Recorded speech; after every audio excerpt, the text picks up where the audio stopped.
किशन और मोहन दो जिगरी दोस्त थे। दोनों ही साथ पले बड़े और साथ ही पढ़ाई लिखाई भी की, लेकिन स्कूल के बाद दोनों अलग हो जाते हैं। मोहन, हम दोनों आज अलग हो रहे हैं, लेकिन आज से ठीक 20 साल बाद इसी चौराहे पर मिलेंगे। दोनों एक दूसरे से वादा करके अलग हो जाते हैं। किशन दूसरे शहर में आगे की पढ़ाई करने चला जाता है, तो मोहन अपने पिता के साथ उनकी दुकान में हाथ बटाने लगता है। पिताजी, मैं भी किशन की तरह दूसरे शहर में पढ़ने जाना चाहता हूँ। उसके पिता एक शराबी इंसान थे।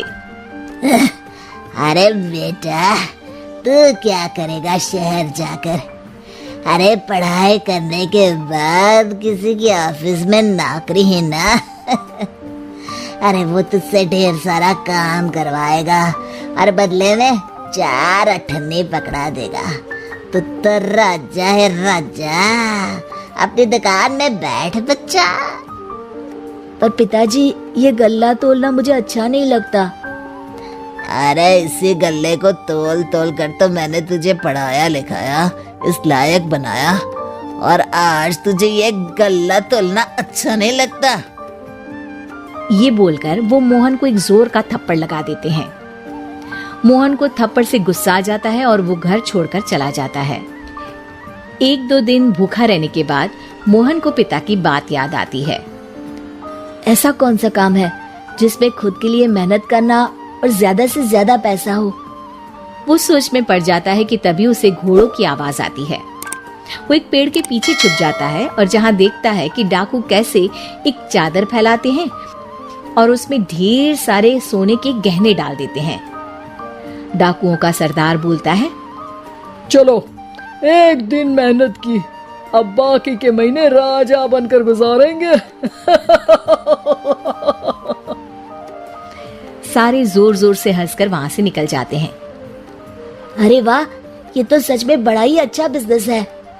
फिर क्या था, मोहन ने छोटी मोटी चोरी का काम शुरू कर दिया। कभी किसी की चेन खींच लेता तो कभी किसी की पॉकेट मार लेता। उसे इस काम में मजा आने लगा। वाह, ये तो अच्छा काम है। पिताजी ठीक कहते थे, कुछ नहीं रखा पढ़ाई लिखाई में, सारा वक्त पढ़ो, फिर किसी और के लिए काम करो, और महीने के अंत में वो पकड़ा देगा 4 अठन्नी। ना बाबा ना। धीरे धीरे समय बीतता जाता है और मोहन जाना माना चोर बन जाता है। लोग उसके नाम से कांपते और कोई भी पुलिस वाला उसे पकड़ ही नहीं पाता।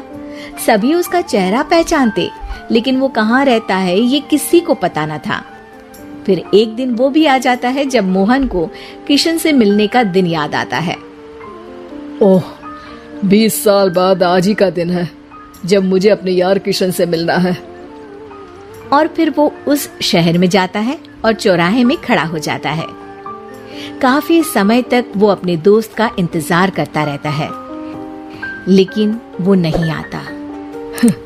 मैं भी पागल हूँ, किसे 20 साल पहले की बात याद होगी। कुछ देर इंतजार करने के बाद वो वहाँ से जाने लगता है कि तभी सामने 2 पुलिस वाले आ जाते हैं और उसे गिरफ्तार कर लेते हैं। मोहन को आश्चर्य होता है कि उन लोगों को मोहन का पता कैसे चला। अब सुनो, तुम लोगों ने अब मुझे पकड़ ही लिया है, तो क्या मैं जान सकता हूँ कि तुम लोगों को ये कैसे पता चला कि मैं यहाँ आने वाला हूँ? उसमें से एक पुलिस वाला मोहन को एक लेटर देता है। मोहन लेटर खोलता है जिसमें लिखा होता है, मेरे जिगरी दोस्त मोहन, मैं जानता था आज दुनिया यहाँ के वहाँ क्यों ना हो जाए, तुम यहाँ मुझसे मिलने जरूर आओगे। आज मन था कि मैं तुम्हें गले लगा लूं, लेकिन फर्ज की दीवार सामने आ गई। 20 साल बाद तुम एक मुजरिम के रूप में मेरे सामने खड़े थे। माफ करना दोस्त, देश के प्रति मेरा फर्ज मेरी दोस्ती के आगे छोटा पड़ गया। मोहन की आंखों में अब आंसू थे। वो चुपचाप वहां हाथों में हथकड़ी बांधे चला जाता है।